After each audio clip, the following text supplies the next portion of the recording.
تو اس میں کوئی حرج نہیں ہے. لیکن بہرحال جو اردو کے حوالے سے کام کر رہے ہیں اور اس کے حوالے سے لغت بھی ہمارے یہاں سامنے آتی رہی ہیں اور نئے نئے الفاظ بھی ان کے آتے ہیں ہمارے سامنے، تو انہیں جو ہے ہمیں اپنانا چاہیے. اور خاص طور پر جب حکومتیں اس سلسلے میں کام کریں گی نا، تب یہ بات آگے بڑھے گی. تو بہرحال یہ تو بات تھی تحریک اردو کی. اپنی بقا کے لیے کیا کرنا ہے، تو اس کے لیے آپ لوگ سب کام کر رہے ہیں اور میں آپ سب لوگوں کی شکر گزار ہوں. اب آپ سب میرے ساتھ یہاں موجود ہیں. میں ایک دفعہ اور آپ سب لوگوں کو، عرفان عارف صاحب ہیں اور محمد اسد صاحب بھی ہیں، طارق عظیم صاحب ہیں، زاہد مہتاب صاحب یہاں پر ہیں، اور ایم انجم اور بالی جاوید. زاہد مہتاب صاحب جی آپ نے کچھ لکھا ہے، بہت شکریہ. بالکل، بہت بہت بالکل بے شک. خلیق انجم صاحب ہیں اور راج کمار صاحب ہیں یہاں پر، اور ذاکر ملک اور میر یاسر عرفات. کافی لوگ یہاں پر میرے ساتھ شامل ہو چکے ہیں. میں اب اپنا آپ کو تعارف کرواتی ہوں، اس کے بعد ہم کچھ شاعری کے حوالے سے بات کریں گے. یہ میری ایک کلیات ہے سخن تمام کے نام سے، اور یہ کلیات جو ہے 2000 صفحات کی کلیات ہے. 2013 میں یہ شائع ہوئی تھی. اس کلیات میں میں نے نظم کی 70 اصناف پہ شاعری کی ہے، اور یہ دنیائے ادب میں پہلی مرتبہ یہ کام ہوا ہے کہ کسی نے بتایا ہو کہ نظم کی 70 اصناف ہیں اور اس کی ٹیکنکس کیا ہیں اور وہ کس طریقے سے لکھی جاتی ہیں. تو یہ، اور ان 70 اصناف پر میں نے شاعری کی، اور وہ سب اس کلیات میں میری شامل ہیں. یہ 2013 میں میری کلیات شائع ہوئی تھی. اور اسی طرح جب نظم کی 70 اصناف پر میں نے کام کیا تھا، تو کام کرتے کرتے اللہ تعالیٰ نے مجھ سے کام کروایا کہ ایک نئی صنف میں نے اختراع کی، سوالنے کے نام سے. یہ نئی صنف کے بارے میں آگے بھی بات کروں گی. یہ ایک 100 مصرعی نظم ہے جس کے ہر مصرعے میں ایک سوال ہوتا ہے، اور پھر ہم اصناف کے حوالے سے 70 اصناف تو خیر یہاں میں آپ لوگوں کو نہیں سنا سکوں گی، چند ایک اصناف کا میں ضرور آپ کو سناؤں گی اور بتاؤں گی ان کے بارے میں. تو یہ ایک کلیات میں نے کام کیا. دوسرا تروینی، جو انڈیا کے آپ کے گلزار صاحب نے ہمارے ایجاد کی تھی اردو ادب میں، تو تروینی پر بھی میں نے 1000 تروینیاں لکھی، اور میرا ایک مجموعہ، شعری مجموعہ، اولین مجموعہ شاعرات میں عالمی سطح پر شائع ہوا، 13 انتظار ہے کے نام سے. 2008 یا 2009 میں شائع ہوا. یہاں رکھا ہوا بھی میں آپ کو دکھاتی ہوں. وہ میں نے کام کیا.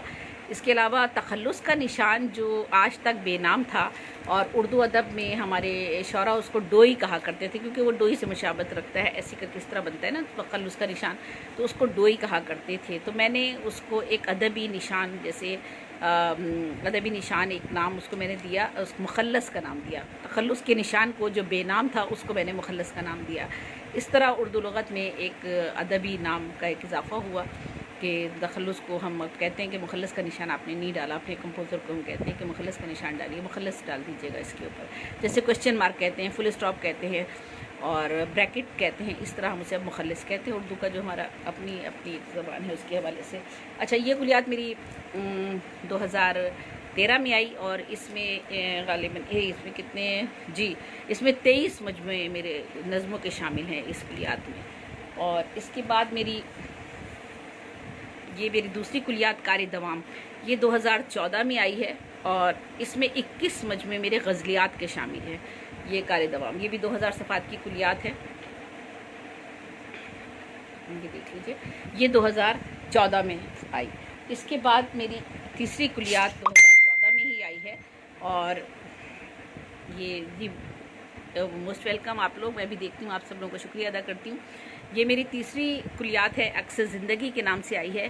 یہ میری اس میں افسانے، ناولٹ اور ناول ہیں. 7 افسانوں کے مجموعے ہیں، 7 ناولٹ ہیں اس میں، اور اس میں ایک ناول میں آدھی گواہی اس میں شامل ہے، اس کلیات میں عکس زندگی.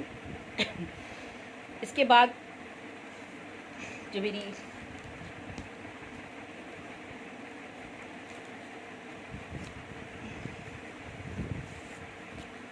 یہ کلیات میری 2019 میں میری 2 کلیات آئی ہیں، بالکل آخر میں اینڈ پر 2019 کے.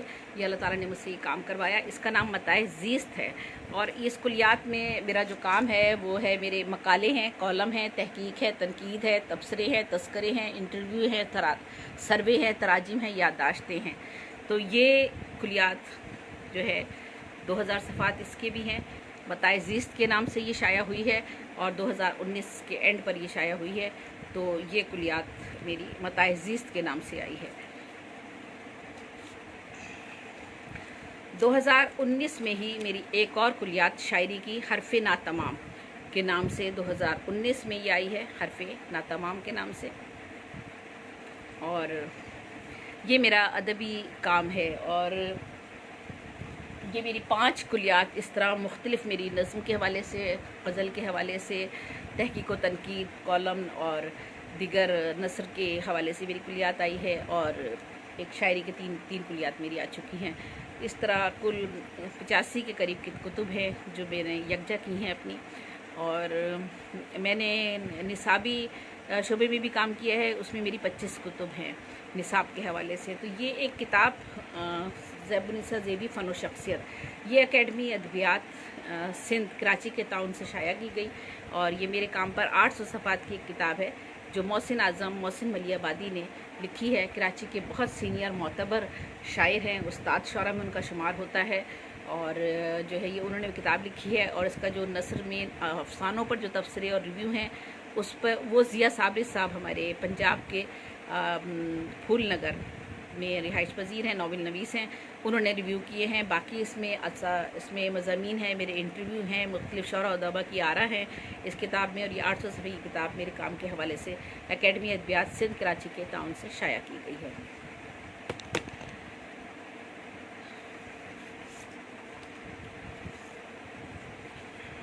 اچھا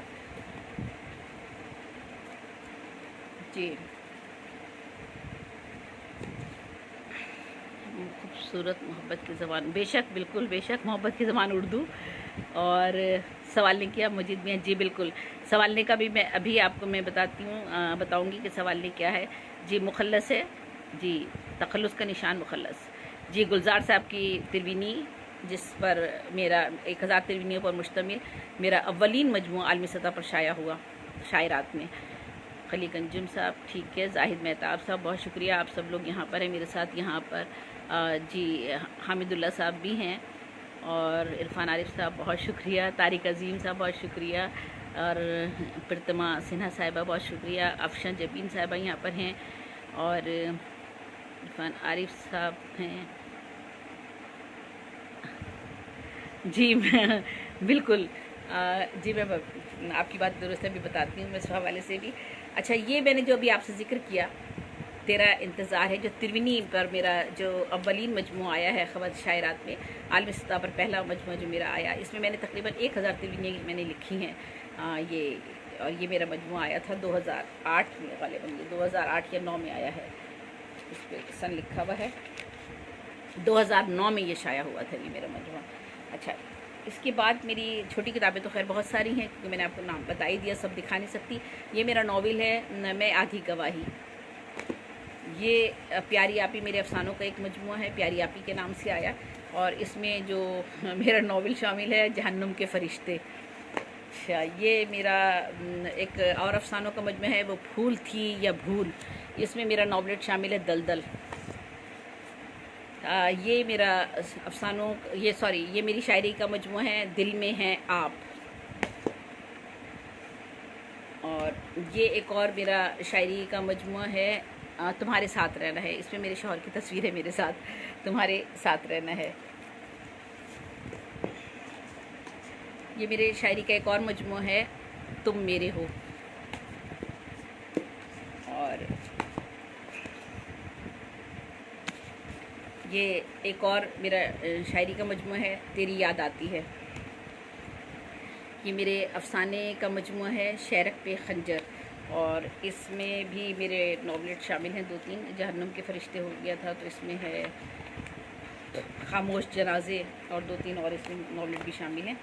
اچھا، اور یہ میری کتاب جو ہے یہ تخیل کا سفر. یہ کتاب تحقیق اور تنقید کے حوالے سے میں نے یہ کتاب میری آئی ہے، اور اس کتاب میں جو ہے میں نے اہلیان دہلی اور لکھنؤ اور اردو ادب کے حوالے سے اور وہاں کے لوگوں کے حوالے سے تحقیق پوری کی ہے. یہ پوری دنیا میں ادب کے حوالے سے، یا اہلیان دہلی جو تھے ان کا علم و ہنر کیا تھا، اور یا لکھنؤ کے لوگ تھے، ان کا علم و ہنر کے حوالے سے ان کے جملہ فنون اور کمالات ہیں، اس کی تاریخ ہے پوری، اور علمیت ہے، ثقافت ہے، ان کی شوق ہے، مشاغل ہیں، پتنگ بازی، جیسے پتنگ بازی ہے تو وہ پتنگ بازی کا پوری تاریخ دی ہے، پتنگ بازی کا آغاز کیسے ہوا، آتش بازی ہے تو اس کا آغاز کس طرح سے ہوا، اور اسی طرح سے جو ہے وہ نئی دہلی اور پرانی دہلی کی جو جھلک ہے وہ اس پر مضمون ہے اس میں، اور خواجہ نظام الدین اولیاء کی تاریخ ہے، اور عقیدت محرم، اور دلی کی تعزیہ داری، دلی میں تعزیہ داری کے کیا مناظر تھے، کس طرح سے وہاں سے دلی میں تعزیہ داری جو ہے وہ محرم کے موقع پہ کس طرح سے تعزیہ داری ہوتی تھی۔ اسی طرح فن پہلوانی ہے تو اس کی پوری تاریخ ہے، اور دہلی میں یا انڈیا میں، ہندوستان میں جب ایک ہی تھا دو پاکستان، تو وہ کس طرح سے وہاں پر لوگوں نے اسے اپنایا ہوا تھا۔ پھر فن علم و ادب کے حوالے سے، اور داستان سرائی ایک موضوع ہے، تو کس طرح سے داستانیں سنائی جاتی تھیں۔ پھر موسیقی کی وہاں پر جو مسلمانوں کی طرف سے دلی میں موسیقی کی آخری جھلک، اس پر ایک مضمون ہے۔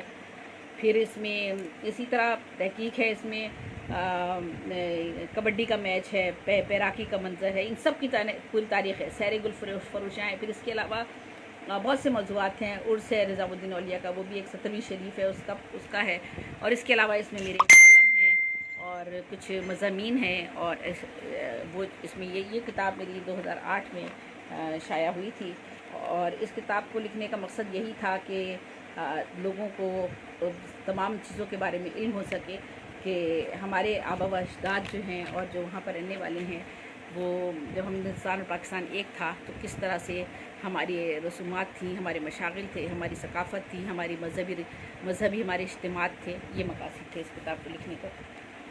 تو یہ میں نے آپ کو اپنی کتابوں کا تعارف کروا دیا ہے، اور اب اپنے بارے میں کیا، میں گورنمنٹ ملازمت میں تھی اور انفارمیشن آفیسر رہی ہوں، اس کے ساتھ ساتھ جو ہے وہ تدریس کے شعبے سے بھی وابستگی اختیار کی میں نے، اور اس وقت بھی میں آن لائن کلاسز جو ہے وہ لیتی ہوں، CSS اور PCS کی رہنمائی کلاسز ہیں، PhD اور MPhil کے طلباء و طالبات کے لیے ہیں، اساتذہ ہیں وہ بھی رابطے میں رہتے ہیں، تو آن لائن کلاسز میری ہوتی ہیں۔ یہ مصروفیات ہیں میرے کام پر، جو ہے وہ 7 MPhil یہاں پاکستان کی یونیورسٹیز اور کالجز ہیں، 7 MPhil جو ہے وہ کیے جا رہے ہیں، جس میں سے 3 MPhil مکمل ہو گئے ہیں، باقی جو ہے وہ ابھی پروسیس میں ہیں، تو دیکھیے اگر وہ بھی ہو جائیں گے تو 7 MPhil ہیں۔ اس میں ناول پر بھی ہو رہا ہے، افسانہ نگاری کے حوالے سے ہے، اور شاعری کے حوالے سے ہے۔ تو شاعری کے تو خیر اس کا اتنے موضوعات ہیں کہ ان کے موضوعات پر اگر الگ الگ بات کی جائے تو بہت سے MPhil اور PhD ہو سکتے ہیں۔ تو میں اب آپ کو دوسری بات جو بتانے چاہ رہی تھی وہ میں آپ کو یہ بتاتی ہوں کہ میں نے کن اصناف پر جو ہے وہ شاعری کی ہے، کیونکہ یہ بھی بہت اہم بات ہے کہ کون کون سی اصناف ہیں نظم کی جن پر میں نے شاعری کی ہے۔ اس میں 70 سے زائد اصناف ہیں۔ 4 بیت یہ نظم کے ایک صنف ہے، کہ میں بھی ان کی تعریف نہیں بتا سکتی ہوں کیونکہ پھر بہت ٹائم لگ جائے گا، ورنہ میں آپ کو تعریف بھی ایک 2 لائنوں میں بتا سکتی ہوں کہ 4 بیت کی تعریف کیا ہے، کس ٹیکنیک کیا ہے، لیکن وہ ٹائم بہت لگے گا۔ 4 بیت کہہ مکرنی، وائی، لوری، کافی، قوالی، ڈھولا، گیت، پہیلی، ہیر، خماسی، پنچ گانا جسے کہتے ہیں، سداسی، اس کو شش گانا بھی کہتے ہیں، ملی نغمہ، سہرا، رخصتی، یک مصری، تکونی، واسوخت، مستزاد، شعر اشوب، دہر اشوب، ریختی، قصیدہ، سونٹ، مثنوی اور صنعت تلمی، صنعت توشی، صنعت غیر منقوط، دوہے، ربائی، ماہیہ، سیلگی، سیگانیہ، ثلاثی، چیسیاں، سہ مصری، ہائیکو، ترونی، سوالنے جو میں نے اختراع کی ہے، طنز و مزاح، بچوں کی شاعری، قطعات، ترانہ، نعت، حمد، مناجات، منقبت، نوحہ، سلام، مرثیہ، ہجو، پیروڈی، تضمین، سینریو، نثری نظم، نظمانے، نظم مارہ، آزاد نظم، پابند نظم، مثلث، مربع، مخمس، مسدس، مصبہ، مسمن، متصع، معاشر، ترکیب بند، ترجیباً، نسائی شاعری، مزاحمتی شاعری، قوالی، ملی نغمہ، اور سندھی کی کچھ اصناف ہیں جس میں ہمرچو، ہو جمالو، چھلو، پنجڑا، نڑ، بیت، گیج، مولود شریف، سمبھارو، دوہے، گاتھا، گاون، رزمنامہ وغیرہ جسے روسو بھی کہتے ہیں، اور پنجابی اور ہندی کی بھی کچھ اصناف جو کہی جاتی ہیں، چو مصری ہے، 12 ماہ ہے، اٹھوار ہے، سہ حرفی ہے، گھوڑیاں ہے، چکلی ہے،